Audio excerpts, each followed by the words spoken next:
Formato 7. El portal de noticias de Veracruz con la mejor información tanto impresa como digital.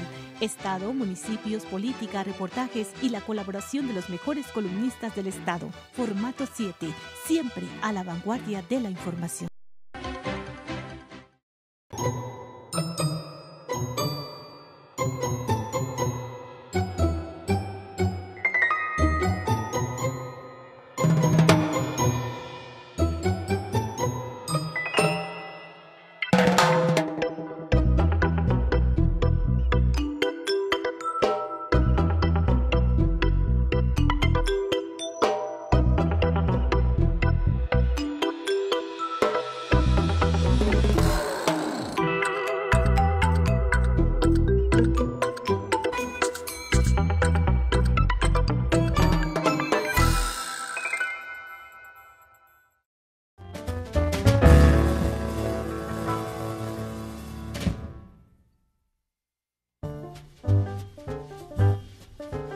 Hola, ¿qué tal? Muy buenas noches, bienvenidos, bienvenidas. Esto es Polaca a la Veracruzana, un ejercicio periodístico de televisión independiente desde el estado de Veracruz para todo el mundo. Hoy vamos a abordar temas muy, pero muy interesantes. Fíjese usted, pues precisamente ya tomó posesión después de muchos días, semanas de estar acéfala. Pues finalmente tomó posesión Yolanda Gutiérrez Carlín como secretaria de Protección Civil. A ver cómo le va. Bueno, Yolanda ya había estado en otros cargos aquí en el Ayuntamiento de Jalapa, en la Comisión Municipal del Agua de Jalapa, el Sistema de Agua Potable y Saneamiento de la Zona Conurbada de Veracruz, Boca del Río. En fin, tiene trayectoria Yolanda, a ver cómo le va. Pero bueno, también vamos a hablar de otros temas. Fíjese usted, en estos días se han suscitado muchos fallecimientos de políticos, de personalidades del ambiente del periodismo y también de las empresas. También platicaremos, por supuesto, de cómo van las precampañas de algunos precandidatos a diputados federales del PRI y vamos a ver qué están haciendo otros partidos porque no hemos visto que se hayan movido. También platicaremos, por supuesto, del tema siempre recurrente, el tema que siempre está en los cafés, en las reuniones, en las antesalas del poder, en los pasillos, el tema de la sucesión, ¿no? Que por cierto, ha quedado como en un impas con esto de la enfermedad. Bueno, ya se recuperó Héctor Yunes Landa, pero fíjese usted, se enferma y como que se aplacan las aguas, pero bueno, ya está volviendo a dar lata, ya regresó al Senado y platicaremos de eso y más. También del caso Moisés Sánchez, que ya su familia, su hijo reconoció que sí es el cadáver de su padre. Y que bueno, que los exámenes de ADN pues resultaron positivos, pero fíjese usted, parece epidemia aquí en Veracruz, cada vez aumentan más las amenazas a periodistas. También, por supuesto, hablaremos pues de todo lo que acontece aquí en Veracruz, Jalapa y el mundo. Y pues saludo con mucho gusto a mis compañeros panelistas y empiezo, por supuesto, con Manuel Rosete, autor de la columna Apuntes y director general de Formato 7 en su versión impresa y también formato7.com en su versión, por supuesto, virtual, que es uno de los portales que transmite precisamente este programa conjuntamente con versiones.com.mx, además de otros portales del norte, centro y sur del estado de Veracruz. Te saludo con mucho gusto, Manolo. ¿Qué tal, Pepe? Buenas noches a ustedes, compañeros. Y como dices tú, hay mucha carnita para platicar. Vamos a entrarle, ¿no? Sí, muchos temas, muchos temas. Raimundo Jiménez, autor de la columna Al Pie de la Letra, que se publica en varios medios impresos y digitales. Raimundo, muy buenas noches. ¿Qué tal, Pepe? Manuel, muy buenas noches. Y pues yo creo que vamos a acelerar esto porque tenemos hoy un invitado en este panel que es un periodista muy reconocido, con mucho oficio, mucha experiencia y que se ha distinguido siempre no solamente por su alto nivel profesional, sino porque es uno de los pocos compañeros que tenemos en el medio que sí lee, que es muy culto y que regularmente, bueno, todas sus columnas siempre las sustenta, las soporta con datos muy duros, ¿no? Es cierto, como lo comenta Raimundo Jiménez, bueno, en algunas ocasiones tendremos un columnista invitado. Usted ha visto los anteriores programas que hemos tenido aquí en este foro a algunos personajes de la política, de la función pública, algunos que se encuentran en la Renata, en la Reserva Nacional de Talentos. Fue el caso de Reinaldo, que sigue siendo todo un figurón, déjenme usted decirle, sigue siendo... Literalmente un figurón. Así es. Por poco no cabe aquí. Así es. Saludos a Reinaldo, por cierto, que nos levantó mucho el rating. Y sí, entonces le decíamos, aparte de personajes de la política y la función pública, también de la iglesia estuvo el arzobispo, ¿se acuerda usted? Y otros personajes más, pues tendremos de vez en cuando a un columnista invitado. Y esta noche, como bien lo dice Raimundo Jiménez, nos acompaña Arturo Reyes Isidoro, autor de la columna Prosa Aprisa. Y como bien lo dice Raimundo, es de los pocos periodistas cultos, preparados, egresado de letras españolas, y con una maestría en ciencias de la comunicación. Saludo con mucho gusto, Arturo Reyes Isidoro. Bienvenido a Polaca a la Veracruzana. Muchas gracias a ustedes y un saludo a quienes están viendo. Son muy generosos realmente. Soy un compañero más como ustedes y creo que todos formamos un grupo, ¿no? Y por fortuna creo que todos además venimos de una escuela de periodismo que nos permite identificarnos, que eso es bien importante y tal vez hoy nos permita darle más guiso a este programa y a los comentarios que se van a hacer. Arturo. Pero además, eres modesto porque la trayectoria que tú tienes, contados yo creo nada más Raimundo y Pepe, la tienen, y la verdad, eres un periodista, un columnista muy respetable.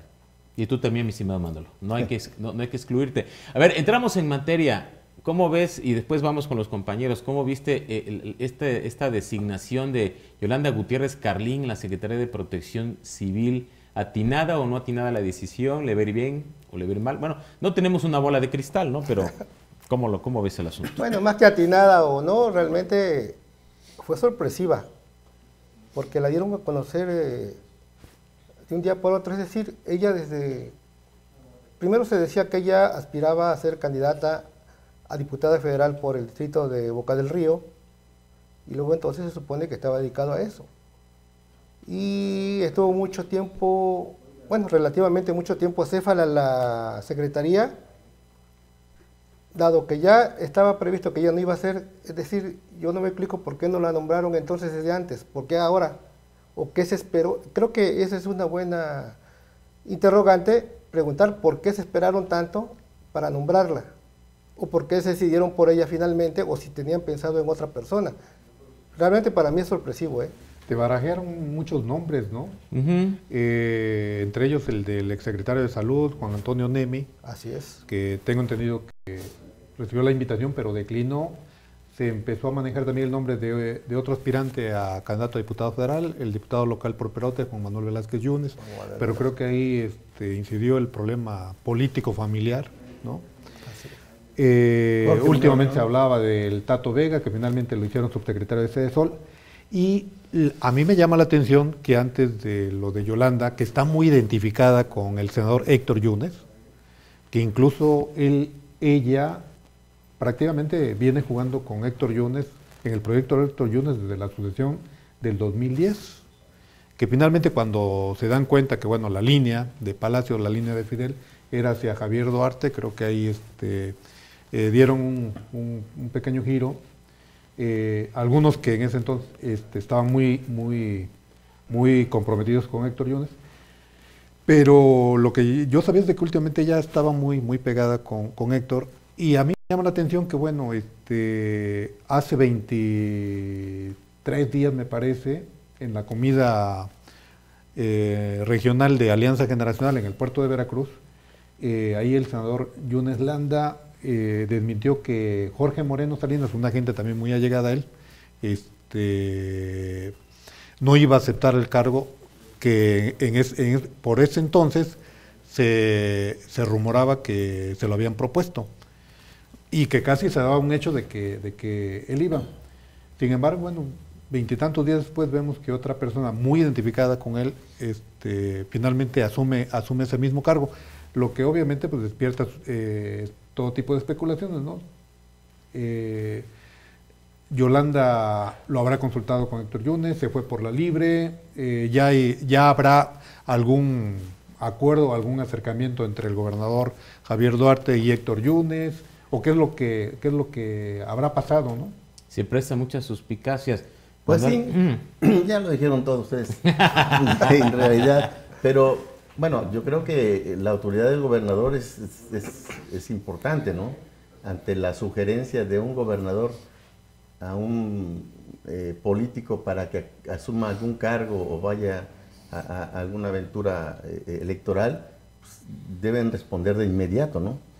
Estamos hablando como si el gobernador no tuviera la fuerza suficiente para decir, a ver, te invito para que tú vayas y de inmediato tome posición, ¿no?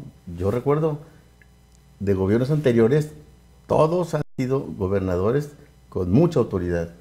Y ahora nos cae de sorpresa esto. Bueno, a lo mejor las contingencias no eran necesarias para tener una cabeza ahí, ¿no? Bueno, en el sistema político siempre ha prevalecido esta regla de que a un gobernador nunca le puede decir que no.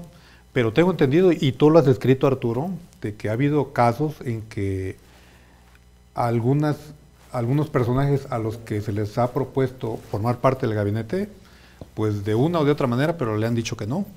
Eso que dice Raimundo es bien importante, ¿eh? ¿Cómo cambiaron las cosas? Creo que por las circunstancias actuales, porque en efecto antes había una regla no escrita que decía que a un gobernador no se le podía decir que no. Y ahora mucha gente dice que no. Entonces, bien interesante cómo cambió esto. Creo que en estas circunstancias yo me atrevería a pensar que pues tal vez el gobernador está, pues no sé, tal vez no sea la palabra adecuada, pero decir jugando con las circunstancias, cómo se le están presentando las cosas. Y esto que decía Raimundo, claro, estamos en el plano de la especulación, porque nadie más que ellos saben mejor qué es lo que está pasando. En efecto, se dijo que se le había hecho la invitación a Jorge Moreno para ir al cargo, pero en aquella comida de Alianza Generacional, el senador Héctor Yunes dijo que no. Sí, lo dijo públicamente. Lo dijo públicamente. Es decir, ¿por qué lo dijo públicamente? Yo entiendo, según la información que dispongo, es que tanto el senador Héctor como Pepe Yunes no querían tener ninguna ya vinculación con el gobierno del Estado y no querían ellos que se dijera que aceptaban alguna concesión. Para ellos, pues se le puede llamar también ruptura, era definitiva. Luego entonces se supone que Héctor con eso quiso marcar, el senador Héctor Yunes quiso marcar eso, que ellos no querían nada. Hay la versión, que eso nos lo tendría que aclarar el senador Héctor Yunes, de que sin embargo Jorge Moreno sí quería aceptar el cargo, pero porque según el argumento era que desde adentro podían ellos contribuir mejor a su causa y que entonces no le habría gustado que se tomara una decisión por él, pero bueno, eso queda en el terreno de la especulación. Entonces, perdón, en ese escenario, ¿no le habría dado permiso el senador Héctor Yunes a Jorge Moreno de aceptar el cargo, no? Cosas raras, equivaldría a eso. Equivaldría a eso. Tal vez sí. Lo que quiere decir que el senador Héctor Yunes Landa tiene una gran fuerza. Pues por lo menos ejerce un liderazgo, control sobre su gente. Su gente, exactamente. Eso se cabría pensarlo, ¿eh? También otro aspecto que me llama mucho la atención de la designación o nombramiento de Yolanda Gutiérrez Carlín es que su hoja de servicios no era impecable. O sea, recordemos que a su paso por la Comisión Municipal de Agua y Saneamiento CEMAS Jalapa tuvo muchas observaciones en la auditoría. Por cierto, incluso Reinaldo la denunció, ¿no? Reinaldo la denunció, a pesar de que era muy amigo de su padre, Ángel Leodegario. Era su asesor jurídico. Sí, Reinaldo la denunció y yo era director de información de Milenio el Portal, y allí en Milenio el Portal, cuando Alberto Loret de Mola era director, a mí me tocó publicar, porque nos llegó un grueso expediente No sé quién le hizo llegar el expediente a Alberto Loret, ¿no? O sea, pero sí llegó el expediente de la auditoría, ¿eh? Y a mí me tocó revisar, y sí eran varios millones de pesos, que después se esfumó y misteriosamente quedó exonerada, a pesar de que eran muy graves los señalamientos. Después se va de directora del SAS, del Sistema de Agua y Saneamiento de la Zona Conurbada Veracruz, Boca del Río, Medellín, que ahora ya Boca se ha deslindado, ¿no? Pero también allí Yolanda forma parte de esa cauda de irregularidades que han señalado al SAS, ¿no? O sea, se ha hablado mucho de malos manejos. Malos manejos y han señalado a uno de los últimos directores, ¿no? Al Pepín Ruiz. Al famoso Pepín Ruiz. Pero nadie o pocos han hablado de los antecesores o las antecesores de Pepín Ruiz. O sea, esa corrupción viene de mucho más atrás, ¿no? De la cual, por supuestamente, yo creo que Yolanda Gutiérrez no fue ajena. Entonces me llama la atención cómo una mujer que no ha sido tan limpia en su hoja de servicios, que ha sido tan cuestionada, la ponen en la Secretaría de Protección Civil. Pero parece que ya esta es la tónica a seguir. Vemos el caso del secretario del Trabajo, ¿no? Gabriel de Antes. Que había sido cesado. Que fue cesado de la Subsecretaría de Finanzas y Administración, exhibido además en el diario de Jalapa a 8 columnas, ¿se acuerdan ustedes? Sí. Que decía, cesan a Gabriel de Antes, ¿no? Y a Edgar Espinoso. Que además, bueno, se especula ahí bueno, de que tal vez pudo haber habido allí no tengo las pruebas, pero hay quienes intuyen que pudo haber habido alguna sugerencia para ese titular tan fuerte, ¿no? Contra Gabriel de Antes. Pero bueno, el caso es que cómo es posible que funcionarios tan cuestionados son nombrados en áreas importantes. Pareciera que este gobierno va a cerrar con funcionarios señalados de corrupción, ¿no? Ramón Ferrari Pardillo. Ramón Ferrari, que ya ocupó ese cargo con Miguel Alemán, y también hubo muchos señalamientos. De manera trágica. El contralor Ricardo García Guzmán. También salió muy cuestionado con Alemán. Súper tapadera de cochupos y de corruptelas y de todo ese tipo de cosas.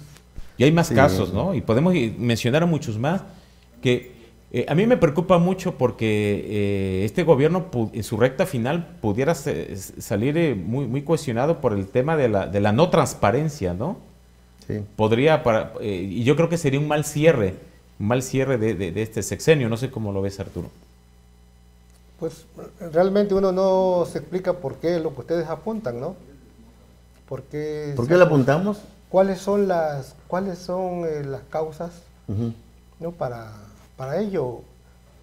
Son respetables quienes llegan, pero pues están cuestionados muchos, ¿no? Y lógicamente en un universo de más de 7 millones de veracruzanos, pues creo que hay otras opciones también. Pero bueno, este gobierno, no me explico, yo realmente no había tenido en mi trayectoria en el periodismo, incluso yo estuve adentro de gobierno, pues no había visto una política así como esta, ¿no? La verdad no me explico muchas cosas cuando exactamente ya está para terminar en su recta final y pues debiera de tratar de salir lo mejor que pueda, ¿no? Pero no me explico.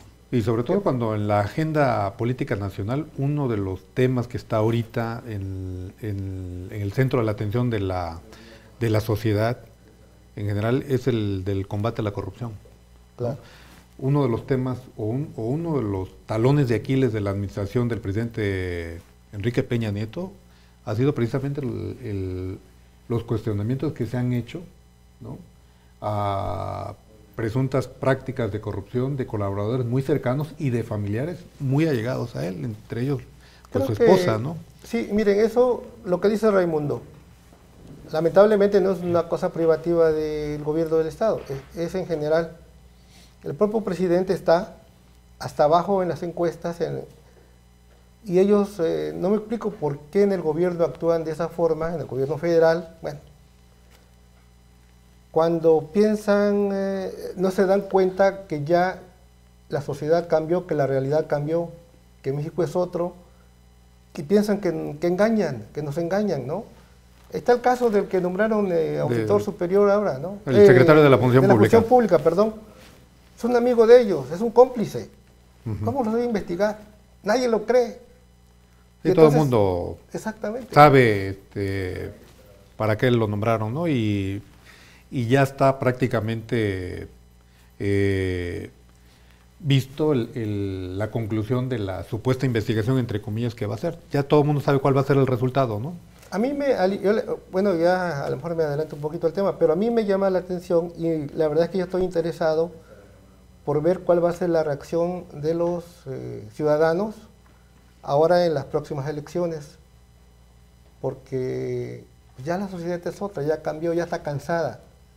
Las manifestaciones, las protestas, todo esto, es un signo ya muy evidente de que ya la gente dice ya basta, ¿no?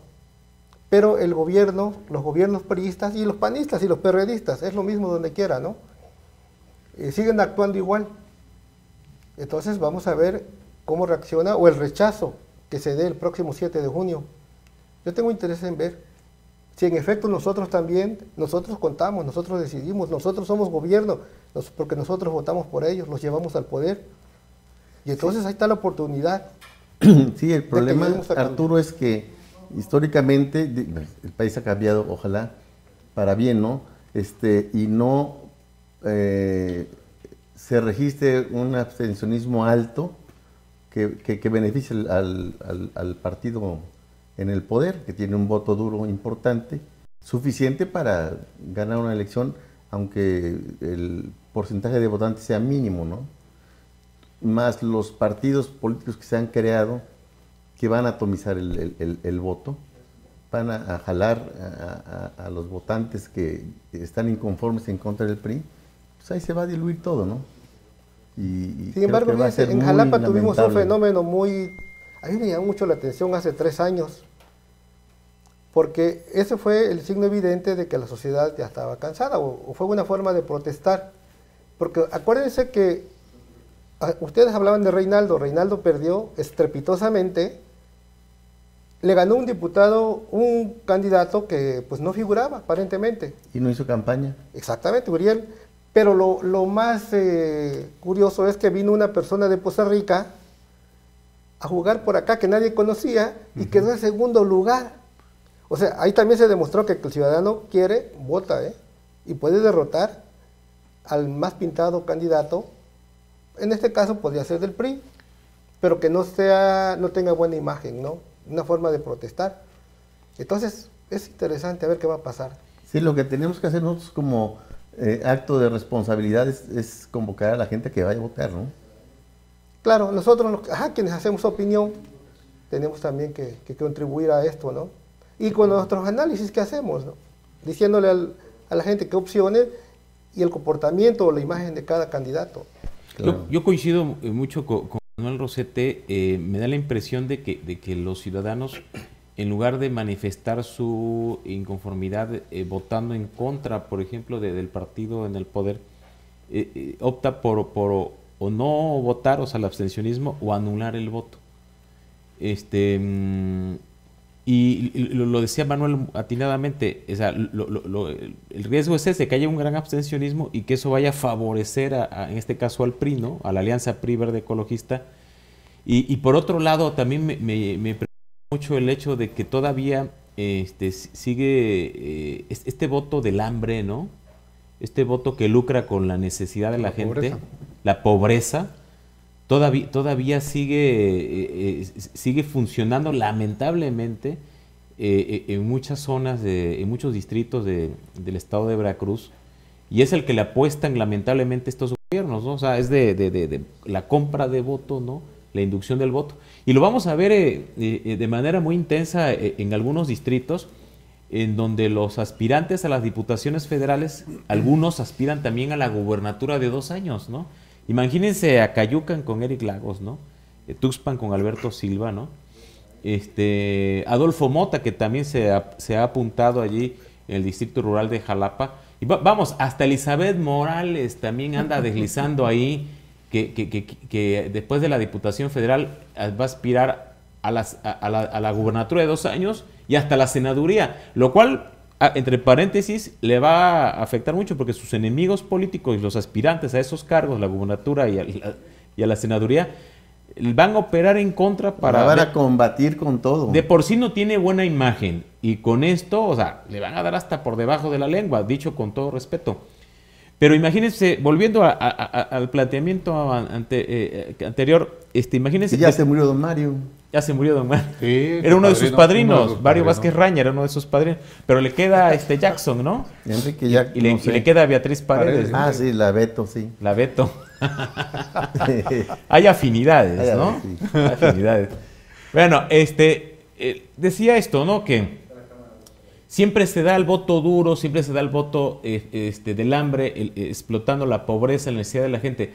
Pero se va a dar más todavía en aquellos distritos en donde los aspirantes también quieren la gubernatura de 2 años, ¿no? O sea, el voto se va a encarecer de manera bestial, ¿no? Imagínense, repito, Acayucan, Tuxpan, Jalapa Rural y Jalapa Urbano, ¿no? No sé qué opinen. Fíjense que, no sé si ustedes han reparado, yo me atrevo a dar una opinión, no tengo lógicamente pruebas, pero como ustedes voy observando, está sucediendo un fenómeno bien curioso. En efecto, los que aspiran a ser gobernadores van a querer tener la más grande votación. Ellos van por eso. Pero fíjense que las circunstancias también han cambiado. Hay que reconocer, con la reforma hay más candados cada vez más. No es ningún secreto ahora que el gobierno federal hizo un gran recorte al presupuesto federal y muchos de esos recursos venían para programas electoreros de asistencia social y del gobierno del estado. ¿Qué podemos decir de la situación económica? Entonces, fíjense, ya no se va a poder operar en muchos lugares igual como antes, que repartían, gastaban millonadas. Pero, en mi punto de vista, es que ahora se está tratando de ir por lo más barato, pero que también puede dar resultados. Porque ya no va a haber para, pues no sé si el voto cuánto se vaya a comprar, 500 pesos, no sé, o a lo mejor lo van a bajar a 100 para que sean muchos. Pero ya no hay mucho para comprar voto. O a lo mejor algunos candidatos tienen un buen cochino, ¿no? Un cochinote así. Pero yo sí observo que extrañamente, donde hay candidatos competitivos, de un día para otro renuncian a su partido o renuncian a su candidatura. ¿Qué está pasando? Para mí, Acayucan, que los están billeteando, como dicen, ¿no? maiciando, etcétera, para que se retiren. O amenazas, ¿eh? Con lo cual, bueno, eso Sí, han dicho algunos amenazas. partidos, ¿no? Lo Sí, ocurrió en ha habido Córdoba. denuncias sobre todo por parte del PAN de que han estado intimidando a algunos precandidatos. Bueno, el señor Rotter Maldonado de Coatzacoalcos, que iba por un partido, no sé si de la izquierda o de los nuevos, que supuestamente incluso tuvo que irse con toda su familia a Estados Unidos porque llegaron a su casa unos encapuchados. O sea, a lo mejor sale más barato eso. Anular al oponente, vamos. Para despejarle el terreno a los candidatos. Esa es una estrategia. También en Córdoba, una precandidata de apellido Arronis, que es de la familia del Mundo de Córdoba, de la noche a la mañana misteriosamente renunció y era una de las fuertes candidatas que se iba precisamente iba a ser la opositora a Marco Antonio Aguilar Yunes, que fue secretario del Trabajo hasta hace poco, que renunció para ser candidato a diputado federal, que no tiene buena imagen, que no es carismático, vamos, que no... Y yo creo que le allanaron el camino de esa manera. A mí me contaron, y esto lo subrayo, no hay pruebas, pero bueno, se rumoró que en el caso de Córdoba con esta señora, le sacaron allí un grueso expediente de un familiar muy cercano a ella, de algunas investigaciones ministeriales que no se habían activado y que las tenían allí. Dijeron, si sigues adelante con la candidatura, vamos a meter a la cárcel a tu pariente. Y la señora se atemorizó mucho y de la noche a la mañana renunció, ¿no? Entonces yo creo que también esta es una de las estrategias a las que están recurriendo, ¿no? Por eso hay que insistir, es cierto, al ciudadano a que vaya a votar y tratar de concientizarlo, ¿no? Que ejerza responsablemente su que voto. Voten Y por quien sea, pero que voten, ¿no? Oigan, en diciembre, fue en diciembre, ¿no? El Congreso autorizó al gobierno de Veracruz, al gobernador, que adquiriera un crédito de 5 mil millones de pesos. Así fue en diciembre. En diciembre, ¿dónde están esos 5 mil millones de pesos? Porque no faltan quienes aseguren que es dinero que se va a destinar para las campañas. Y ahí está el recurso para comprar los votos. Parte de ese crédito es porque no tenían para pagarles a los empleados de gobierno, sobre todo el sector educativo, porque misteriosamente después de que se autorice el crédito les empiezan a pagar casi, claro, al cuarto para las 12 y hubo algunas manifestaciones, bloqueos y todo esto. Raimundo, antes de irnos a corte, una última acotación. No, lo que hablábamos del posible abstencionismo que se pudiera dar en este proceso electoral, que yo creo que van a influir muchos factores y entre ellos va a ser también muy importante los candidatos que presente la oposición. Así es. Si no presentan candidatos conocidos con una buena trayectoria, yo siento que el votante se va a desanimar, se va a decepcionar y va a decir, ¿para qué voy a ir a votar si todos son iguales, ¿no? La diferencia con el proceso electoral del 2012, en el que el candidato del PRI, Reinaldo Escobar, fue relegado hasta la tercera fuerza, el tercer lugar de la votación, incluso superado por una candidata desconocida que de última hora trajeron de Poza Rica, pues explica en buena parte porque bueno, fue una elección muy participativa, cuyo ingrediente principal fue la elección presidencial. Es cierto. En esta no va a haber más que la pura elección de diputados federales, en el caso de Veracruz. En otros estados, bueno, va a haber otra motivación porque se van a elegir gobernadores. En el caso de Veracruz nada más vamos a elegir diputados federales. Y yo creo que va a ser muy baja la participación del electorado. Ciudadano. Es cierto, en las elecciones intermedias el interés de los ciudadanos, de los electores, no es igual cuando hay elecciones presidenciales. Bueno, vamos a hacer una pausa, pero no se vaya, vamos a continuar aquí con estos destacados columnistas. Usted los ha leído, pero en esta ocasión los está viendo y los está escuchando. Muchos temas interesantes. Vamos a regresar con otros temas, como por ejemplo el caso de Fortín, cuyo alcalde Armel Cid lo acusan de haber golpeado a una mujer, pero fíjese usted, no hay por allí interés del PRI ni de otros partidos en el gobierno de desaforarlo, cosa contraria que sí está ocurriendo, usted lo sabe, con el alcalde de Medellín, a quien acusan de haber asesinado al periodista Moisés Sánchez. ¿La justicia es pareja o qué ocurre, qué pasa? De eso escribió hace unos días, déjeme decirle, Arturo Reyes Isidoro, y vamos a regresar con eso aquí en Polaca, la Veracruzana. No se vaya, regresamos.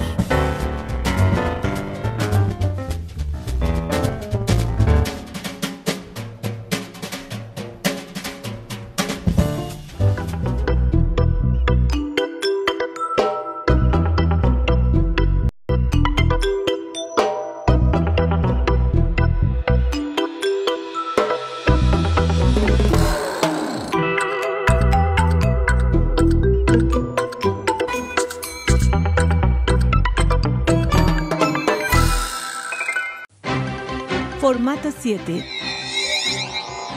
El portal de noticias de Veracruz con la mejor información tanto impresa como digital.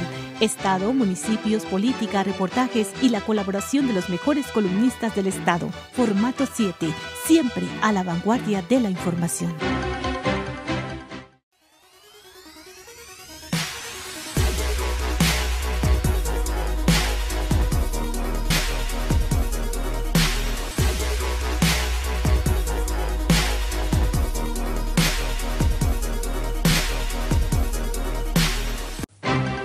Formato 7.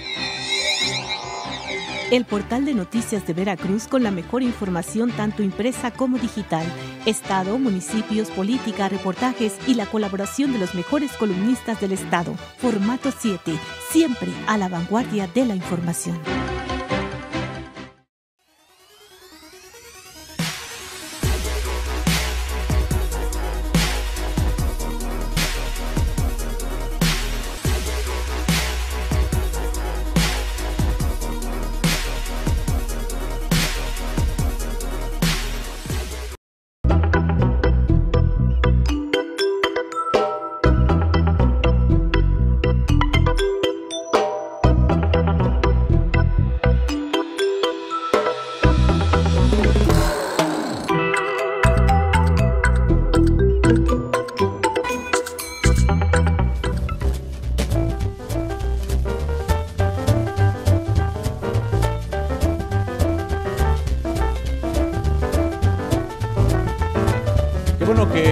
sigue aquí en Polaca a la Veracruzana y bueno, pues le recordamos, si usted nos acaba allí, pues se acaba de estar en línea, bueno, nos acompañan en esta ocasión los destacados periodistas Raimundo Jiménez, Manuel Rosete y como columnista invitado esta noche Arturo Reyes Isidoro. Por cierto, aquí hay dos aristotélicos según Felipe Hacking, ¿no? Manuel Rosete y Arturo Reyes Isidoro. Por cierto, saludos a nuestro amigo Felipe Hacking, director del portal Crónica del Poder, muy leído, por cierto. Bueno, pues el caso de estos alcaldes, ¿no? Que comentábamos antes de irnos al corte, el de Medellín y el de Fortín, ¿no? Parecen dos historias, pero pareciera que habrá dos desenlaces diferentes en cuanto a la impartición de la justicia se refiere, ¿no? Pues en apariencia eso se ve, ¿no? De sí. Que habría una justicia selectiva. Ajá. Para algunos justicia y gracia, y para otros justicia a secas, ¿no? Aquí lo que hay que ver es que el Congreso tiene que revisar el fuero constitucional de los alcaldes, porque no es posible que con ese fuero puedan evadir la acción de la justicia. En casos de homicidios, por ejemplo, el alcalde de Medellín, que es el autor intelectual señalado de la muerte de un periodista, ¿no? Y está apenas su caso ahí de desafuero en el Congreso, cuando pues el tipo es un criminal, ¿no? Es un delincuente. El otro es igual, ¿no, Arturo? El tipo golpeó a una empleada salvajemente, está señalado y no le van a hacer nada porque pues tiene fuero. ¿Sí era su empleada? No, bueno. Tú te sabes la historia, cuéntanos, ¿qué sabes? No es la historia, sino que yo sé lo que ha publicado la prensa. ¿Era su porque novia? Además hubo una denuncia penal, se inició una averiguación. Supuestamente, no, la agredida dice que tenía una relación extramarital, su amante, como le decimos ahora, ¿no? No, ahora ya dicen novia, le dicen novias, ya no dicen amantes, ¿eh? Ah, bueno, sí, su novia. Algunos amigos, el primo de un amigo dice novias. Entonces, eran queridas. Antes queridas, sí, Sí. cierto. Pero bueno, era su amante. Pareja. no eres empleada, ¿no? Y entonces eso dice ella misma en su denuncia, lo dijo. Lo que llama la atención es por qué no se ha procedido. Como que lo que dice Raimundo pareciera que hay una... Selectiva. Ajá, exactamente. Y entonces, ¿por qué no se procede? ¿Por qué contra uno sí, contra otro no? Llama la atención eso, ¿no? Sobre todo cuando hay evidencias, ¿no? Porque hay una denuncia. Por lo que se ha publicado, creo que pues la mujer la dejó muy mal herida, o sea, muy golpeada, con huellas evidentes de ya se cuestiona entrar en un terreno más... pero fíjense que porque además es un escándalo público y son, por lo que se ve, personas muy conocidas en Córdoba, además del mundo de la sociedad, entre comillas, y del mundo empresarial. Pero bueno, luego se nos dice en el discurso oficial que en Veracruz no hay impunidad, que la ley se aplica parejo, se trate de quien se trate, se nos dice, caiga quien caiga, que nadie está por encima de la ley. Y ahí está el alcalde de Coatepec. Bueno. Que asesinaron al tesorero y el señor allí está tranquilamente. Sí, y fíjate que en el caso de Córdoba a mí me llama la atención porque son de las cosas que si analizas ves la incongruencia que hay incluso de destacados personajes de la sociedad y sobre todo de la alta sociedad cordobesa. Así es. Porque me parece que el alcalde de Fortín es yerno de un connotado empresario, de Domingo Muguira. Uno de los más de todo el y estado. Yo recuerdo que la campaña del actual gobernador Javier Duarte en un evento, en un foro que hubo en un hotel de Veracruz, sobre donde el entonces candidato del PRI a gobernador presentó su proyecto de desarrollo económico para el estado. El señor el suegro de este alcalde, asistió a ese evento y me tocó ir porque yo estaba ahí sentado cerca cuando le hizo un reclamo airado al entonces candidato en contra de Paco Portilla, que ¿Era alcalde? Que era alcalde de Córdoba. Así es. Porque no sé qué problema personal traían ellos. Y yo recuerdo que este señor empresario le reclamó al gobernador que cómo era posible que tuviera gente de esa calaña, que era un corrupto. Habló de Paco Portilla, que actualmente es secretario Del Consejo del Estatal de Consejo Seguridad. Estatal de Seguridad, pero habló pestes el señor, ¿no? De corrupto y de rata de dos patas no lo bajó. No vamos. lo bajó, ¿no? Reclamándole al gobernador cómo era posible que se rodeara de gente de esa calaña. Y pues ahora vemos que, bueno, él Claro, debiera también de hacer una...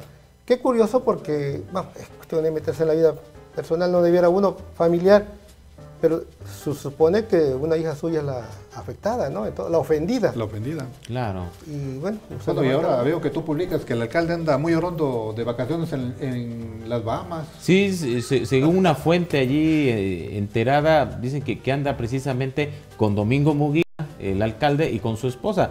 Pareciera que ellos ya resolvieron su problema. Hicieron las paces. Hicieron las paces, ¿no? Y pero bueno, el conflicto jurídico, la responsabilidad. ¿Dónde queda la justicia? ¿Dónde queda? Pero además lo que tú cuestionas en tu columna, de que dónde están las organizaciones feministas de mujeres, el Instituto de la Mujer, ¿no? Hablando de la mujer, los institutos municipales. Arres, ¿cómo se llama? Eda Arres. Eda Arres, ¿no? que no ha hablado, ¿eh? No, Ajá. no. Se quedan calladas. Está calladas. como la Comisión para la Defensa de los Periodistas. Están iguales. Son autistas. Son autistas. Y lo que nos cuestan. A propósito de lo que dice Raimundo, y que comentábamos hace rato de los alcaldes y que a algunos sí se les está aplicando la justicia y otro no. ¿Qué les parece si brincamos un poco al tema de Moisés Sánchez? Pero por el lado de que pareciera ya una epidemia esto de... Ustedes recordarán, a ver, se los planteo de esta manera, ustedes recuerdan, mejor dicho, a algún otro sexenio, y esto sin el afán, la verdad, de querer denostar al gobierno de Javier Duarte, pero ustedes recuerdan algún otro sexenio en donde hayan asesinado a tantos periodistas o que hayan amenazado a tantos periodistas? No, claro que no. No, ¿verdad? No, nunca. No, solamente en el sexenio de don Agustín Acosta Lagunas hubo Pero pocos, ¿no? algunos incidentes. Sí, pero Incluso, Con bueno, chirinos. acuérdate que mataron a uno que era jefe de Relaciones Públicas de Felipe Lagunes. bueno, Una gente estaba que ahí, incluso trabajó en Notiver. estaba vinculado ahí totalmente, ¿no? Y, Pero Luis fue- Velázquez, y fue cuando el ¿no? sopilote, Rafael Acosta Lagunas, cacheteó a Luis Luis Velázquez. Velázquez ahí en los portales, ¿no? Sí, Sí, Que don Agustín luego lo exilió, lo sacó del estado con sus respectivos viáticos a su hermano. pero bueno, Que le Pero dijo, que le dijo, eran sí, casos exíliame, aislados, que le casos aislados. dijo el sopliote, sí, exíliame, pero con viáticos, ¿no? Sí. Sí, pero eran casos aislados, ¿no? Sí, claro, eran no, tan ¿A qué se deberá? recurrentes. A ver, ustedes que Yo aquí tienen más veo años, ¿a qué se deberá? Un ingrediente, la delincuencia organizada, la presencia de la delincuencia organizada, creo que en muchos de los casos ha sido el ingrediente que ha detonado esto, ¿no? Pero fíjense, además, yo quisiera, y he estado a punto de escribirlo, a veces me contengo un poco porque, bueno, quisiera hacerme de más elementos, pero yo creo que también necesitamos como gremio hacer un ejercicio de autocrítica. ¿Qué es lo que pasa con muchas gentes del medio? Pues lo que pasa a lo mejor es una mala comparación, pero en cierto sentido, en cierto aspecto, hay algunas similitudes. Nuestro gremio periodístico es muy parecido al gremio, a los cuerpos policíacos. así es. Policías mal pagados, igual que reporteros, mucha gente que trabaja en los medios, que la mayoría son mal pagados, y que obviamente ¿a qué los ha orillado? Bueno, al igual que los policías, a veces a ofrecer sus servicios a gente que anda en ese tipo de grupos, y A la extorsión, lamentablemente en nuestro gremio también Sí. algunos compañeros han cometido ese error. Bueno, yo acabo de ver hace poco que detuvieron un reportero porque era el que le daba los pitazos a un grupo de secuestradores sobre los operativos En Martínez de la Torre. en Martínez de la Torre, ¿no? Sí. Y yo creo que habría que revisar muy bien cada uno de los casos, porque yo creo que varios casos de compañeros que han sido desaparecidos o asesinados no ha sido propiamente por la actividad periodística, No. sino por otro tipo de compromisos que hicieron al margen de su oficio, ¿no? Creo que sí ha habido algunos casos en los que sí pudiera estar vinculado los crímenes con su trabajo profesional, pero hay otros casos en los que siento que no tiene nada que ver con el ejercicio de la libertad de expresión. Y yo creo que por ese lado también, para empezar, yo creo que los editores, los empresarios, los dueños de los medios tendrían también que revisar y también establecer ciertos protocolos. Porque a mí se me hace inconcebible que viendo el ambiente tan difícil, tan riesgoso, tan violento, que tú expongas a tu reportero, sobre todo a los que cubren la fuente policíaca, a firmar notas con su nombre, porque prácticamente se los estás poniendo de pechito, como dicen, ¿no? El día de mañana, si van a reclamar uno, ven que aparece el nombre de fulano, van sobre el reportero, ¿no? Que incluso algunos medios nacionales, Proceso, la revista Proceso entre ellos y otros, tomaron la precaución de que notas que tenían que ver con el crimen organizado ya no las firmaban sus reporteros, nada más le ponían ahí la leyenda de la redacción, ¿no? Y bueno, pues era el medio el que se hacía responsable de la publicación de esas notas, que bueno, también se exponen a que les suceda lo que acaba de ocurrir allá en el norte con el diario El Mañana de Nuevo Laredo, ¿no? Que llegó un comando y entró a la redacción y se llevó al director del periódico, ¿no? Le dieron ahí nada más un susto porque se lo llevaron, le dieron 2 o 3 golpes y lo regresaron, afortunadamente. Pero también parece un fenómeno internacional, lo que le pasó a esta revista francesa, ¿no? Que también fue pero fue en este caso por otros motivos, ¿no? Por publicar algunas cuestiones en contra del Islam y todo este fanatismo religioso, ¿no? Pero pareciera que ya es un fenómeno y no tan solo del estado de Veracruz, y lo mencionabas, Raimundo, o sea, en otras partes del país, ¿no? De México, también se está suscitando este fenómeno, no de ahorita, ya tiene varios años, y que está vinculado, como dice Manuel Rosete, al crimen organizado, este tipo de ataques a compañeros que ejercen el periodismo, y me llama mucho la atención lo de Raimundo, o sea, habrá algunos casos, no todos, donde sí tiene que ver cuestiones extra periodísticas, o sea, cosas que no tienen que ver con el periodismo y que a veces por eso los han desaparecido o asesinado, ¿no? Pero bueno, Pepe, lamentablemente ahora a raíz de esta situación, pues el Estado ha sido agraviado también con el retiro del AI Festival, ¿no? Porque eso sirvió de argumento para que un grupo de intelectuales solicitara al comité organizador, ¿no? Que le quitara a Jalapa este festival que, pues, no solamente alimentaba culturalmente a nuestra ciudad, sino que también era una fuente de ingresos para la economía y los prestadores de servicios, ¿no? de la región. Claro. Creo que la más importante es la presencia de intelectuales brillantes, de gente importante del ambiente cultural, ¿no? De escritores y todo eso. Más que la cuestión de los beneficios económicos, la presencia de estas personas, ¿no? Que sí, realmente duele mucho que se haya quitado el festival. Sí, porque ya no va a ser lo mismo que te hagan la transmisión por internet. Por internet, ¿no? Ya no. Es un tema muy complejo, y complejísimo. Incluso me atrevo a pensar, y ojalá y quienes nos están viendo y quienes se van a enterar de esto, traten de entender la posición de Raimundo. Es decir, porque alguien se puede dar por ofendido, pero sí creo que tenemos que analizar con mucho detenimiento y mucha responsabilidad todo esto que él dice. Es muy complejo ahora, él puede llevar mucha crítica por haber dicho lo que dijo, ¿no? Que a lo mejor algunos compañeros estaban presuntamente vinculados, porque no se puede demostrar. Pero se han dado una serie de factores. Miren, lo más triste, creo que ustedes lo han de compartir conmigo, es que nuestro estado esté considerado el peor lugar del mundo para ejercer el periodismo. En parte sí y en parte no. Es decir, nosotros mismos somos ejemplo de que podemos manifestarnos, de que hacemos periodismo. Este programa en este momento es un ejemplo. Bueno, ustedes hoy han estado, me sorprenden, con demasiada libertad, como no la había yo visto en mucho tiempo. Y me da mucho gusto, ¿no? Qué bueno. Y ojalá y las autoridades entiendan que es un trabajo y que es un ejercicio sano, que no se trata de ser enemigos de nadie porque luego se malentiende. Es cierto, es cierto. No, para eso es el trabajo. El periodista tiene que analizar, que señalar, que juzgar. Y entonces, fíjese el lugar que ocupamos. Es terrible, es lamentable que estemos en esta situación, pero muchos ejercemos el periodismo y creo que con periodismo crítico.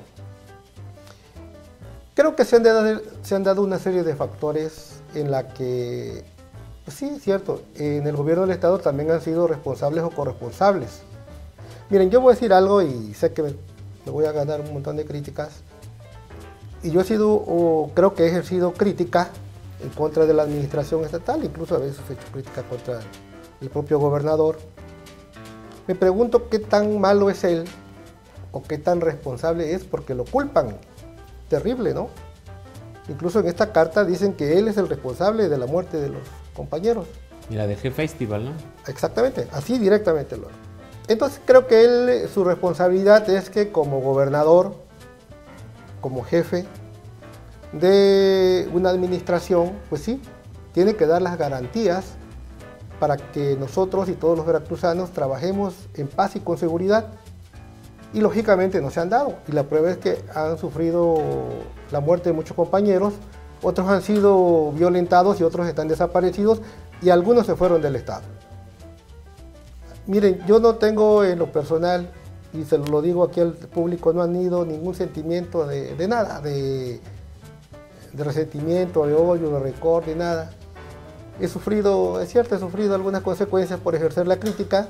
En este gobierno. En este gobierno, y voy a decir algo, y si nos encontramos y nos saludamos con Gina Domínguez, pero creo que ella cometió algunos errores que le están costando al gobierno ahora. Por ejemplo, se quejaron muchos compañeros que los cambiaban de fuente o incluso algunos los despedían de sus medios porque ejercían la crítica. Es decir, creo que eso no debe haber sido. Entonces se fue creando... A petición del gobierno. Se decía que era petición del gobierno, no sé si era ella, pero bueno, ella tenía mucha capacidad, mucha fuerza, Creo que eso no se debe haber hecho porque nosotros, bueno, me pasé 30 años adentro entre gobierno y prensa de partido, exactamente, y yo sé que sí se puede tratar con todos los compañeros, que entienden que si uno dialoga, que si uno platica, es posible, pero bueno, creo que equivocó lamentablemente para el gobernador y para la fama que hoy tenemos en Veracruz, del lugar peor para ejercer el periodismo, porque entonces se fue creando una imagen de que había mucha represión. Creo que ese fue un gran error. Se conjugó todo esto. Y luego, yo no me explico por qué no se preocupó, por qué así trajeron asesores, no se cambió la forma de llevar la política de comunicación. Luego, los errores con que se enfrentaron las muertes de nuestros compañeros. Se juzgó, se acusó, sin tener todavía elementos, sin que un juez... ¿Se descalificó? Exactamente. Acuérdense que cuando matan a un compañero o una compañera, se dice, de inmediato se resuelve y se acusa. Incluso se vincula a un compañero, pero no tenía más que unas horas. ¿Cómo era posible que ya hubieran investigado, no? Y hasta se habló de la plataforma México, en fin. Cuando se hace una investigación seria, se resulta que nada de eso se apegaba a la verdad. Entonces, por eso se cometieron muchos errores y se llegó a esto. Y para colmo, en el caso del gobernador, no lo defiendo, pero creo que tampoco es tan... Creo que tal vez, si él tiene alguna culpa, es que ha permitido que algunas gentes actúen mal y no se les haya castigado. El último caso, para no ser tan largos. No, tienes todo el tiempo. En Coatzacoalcos. Hace unos días fue todo casual. La policía descubre que 2 hombres estaban cavando una tumba donde los iban a sepultar, unos sicarios que los iban a matar. Y eso dio motivo que al final se investigara y dieran con que había varias fosas, una fosa con muchos muertos.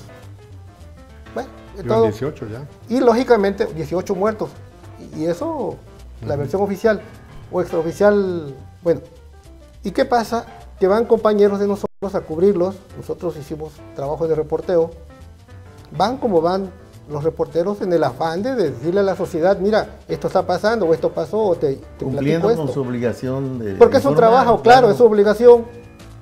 ¿Y qué pasa? Que cuando se acercan a la subprocuradora de Coatzacoalcos, esta señora huye y no solo contenta con eso, ante el celo profesional de nuestros compañeros, le echa encima su vehículo, luego, y la imagen está ahí, los se ve cuando un policía está agrediendo a uno, lo está violentando. ¿Sí? ¿Por qué? ¿Y eso qué es lo que hace? Yo estoy seguro, por ejemplo, insisto, no estoy defendiendo a Javier Duarte, pero él seguramente no le ordenó a la subprocuradora que actuara así en ese momento, pero estas gentes, estos funcionarios, malos funcionarios, que no debieron estar ahí, miren nada más lo que le causan cuando ya él de por sí ya tiene el mundo encima. Y entonces, ¿qué es lo que todo el mundo dice? Mira, ahí está la agresión del gobierno de Javier Duarte. Y lamentablemente ni su jefe, ni la fiscalía, ni nadie del gobierno le hizo un extrañamiento, ni ofreció disculpas, ni dijo que no va a suceder. Se dejó. Eso es lo grave.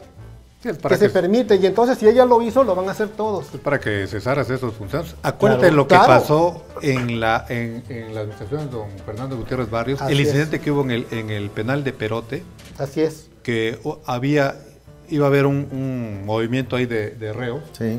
y un fotógrafo que se enteró, Así es. estuvo en el lugar de los hechos, y los directivos del penal y los de seguridad pública, pues se les ocurrió retenerlo para que no se filtrara la información, supuestamente por cuestiones de seguridad, ¿no? Pero después trasciende ese hecho, y yo recuerdo que don Fernando dio la orden fulminante de cesarlo. Lo cesó. Y creo que era un subdirector de seguridad pública, y Fue- era una fue- gente muy cercana a él. Él aspiraba a ser un joven militar, el que iba al mando de ese operativo. Eran unos compañeros del diario Raimundo. El diario de Jalapa. Sí, así se enteran, alguien les dio pitas, como buenos reporteros, de que a medianoche iban a llevar Una cuerda, ¿no? una cuerda de reos de Veracruz a Perote. Y bueno, ellos con el celo profesional se fueron en invierno con estos fríos, imagínense. Pero allá fueron ellos. Entonces, cuando este militar, joven militar, lo conocimos en Sí, campaña, ¿se acuerdan? Cuando este joven militar se da cuenta que estaban ellos ahí, ordena que los detengan y los meten a las mazmorras, imagínate. Y los Qué tienen barbaridad. los sueltan al otro día Ponen hasta hasta las 6. grilletes, Los ¿no? sueltan el otro día hasta las 6 de la mañana con estos inviernos. Ajá. Qué bárbaro. Y entonces, bueno, llegan y le dicen a don Rubén Pabello. Y don Rubén, a pesar de que era amigo de don Fernando, le publicó 8 columnas. Y exactamente don Fernando lo cesó fulminantemente, a pesar de que él estaba proyectado para ser subsecretario de seguridad en esa época, este joven militar. El teniente. Que después anduvo quejando, nos andaba buscando para que lo defendiéramos. ¿Cómo? Y ya había pasado antes con Hernández Ochoa. Otro incidente con don Rubén. Fue a visitar, entonces era candidato, ¿se acuerdan ustedes? A don Rubén Pabello, que era el dueño y director del diario de Jalapa, y el que iba a ser director de seguridad pública, que era su jefe de seguridad, don Rafael, igual fue a cometer una grosería con don Rubén, y se quejó don Rubén, y lo cesó, y nunca llegó al cargo. ¿Y ahora qué pasa? Esa subprocuradora agrede a la prensa y está impunemente trabajando. Pero varios hacen lo mismo, como dice Raimundo. Exactamente, el problema es que como no se actúa, todos los demás lo hacen. Total, no pasa nada, ¿no? La Ponte el impunidad. mal ejemplo. Y la impunidad engendra más impunidad. O sea, si no castigas a los que agreden, no tan solo a los periodistas, a cualquier ciudadano, si no se aplica la justicia, pues eso engendra más impunidad. O sea, y en el caso lo vemos, ¿no? De los colegas, pues ya a cualquier pelagato se le hace fácil golpear, secuestrar o asesinar a un periodista. Lo vimos recientemente en el caso de Medellín, como al alcalde, de acuerdo a las investigaciones, al parecer solicitó, pidió, mejor dicho, exigió que asesinaran a Moisés Sánchez, que era una piedra en el zapato, ¿no? Estamos hablando de que en este gobierno se ha menospreciado el trabajo de los periodistas, ¿no? El trabajo de los medios. Pues lamentablemente no se valoró. Ya están acabando y tristemente vemos que el problema persiste. No se aprende qué pasa. ¿Por qué? Porque siguen las amenazas, ¿no? Los asesinatos. Lamentablemente siguen las amenazas. Se referían a un gobierno como el de don Fernando Gutiérrez Barrios, que era respetuosísimo de la prensa, decía que era el espejo del poder, ¿no? Entonces él tenía una idea muy clara de la importancia de los medios de comunicación. Eso que tú dices, bueno, coincide con lo que en mi columna que se publica hoy. Exactamente eso es lo que yo digo. Yo hago un recuerdo y platico algunas cosas que pasaba, cómo era don Fernando como gobernador, a pesar del poder que tenía, porque era un hombre poderosísimo, y cierto, tenía alguna fama de que, bueno, le tenían hasta temor, porque él había pasado por los aparatos de seguridad del país y había tratado con las mafias aquellas. Sí. Sin embargo, como gobernador, y nos tocó trabajar, era respetuosísimo, atento, cordial, y él personalmente atendía a la prensa. Yo solo recuerdo en mi columna que él llamaba por teléfono al más modesto reportero y al más importante director. Y nunca maltrató a nadie, ni nunca le respondió mal a ningún reportero. Y al contrario, yo recuerdo la anécdota, la platico aquí. Acuérdense ustedes, deben acordarse, que el rector de la universidad era Rafael Hernández Villalpando. Y por alguna razón, que ahorita no recuerdo, el director y dueño de política, Yayo Gutiérrez, ejercía un periodismo crítico, y él, nuestro compañero Beto Gato, el caricaturista, le hacía unas caricaturas demoledoras, despiadadas contra Hernández Villalpando, y las publicaba Yayo, notas de Regina Martínez, que en paz descanse. Pero don Fernando nunca tuvo la tentación, ni la intención, de acallar al diario Política. Yo recuerdo que lo que hizo fue ordenarle a Hernández Villalpando, sugerirle que fuera y hablara con Yayo, que platicara con él, que dialogara, que aclarara lo que tuviera que aclarar, o lo que hubiera de diferencias, que las allanara. Pero ese era el estilo de don Fernando.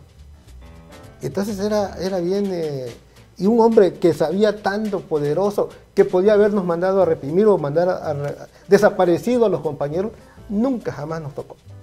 Y acuérdense que se fue como el mejor gobernador que ha tenido Veracruz, exactamente por su buen trato a la prensa. Y en solo 2 años.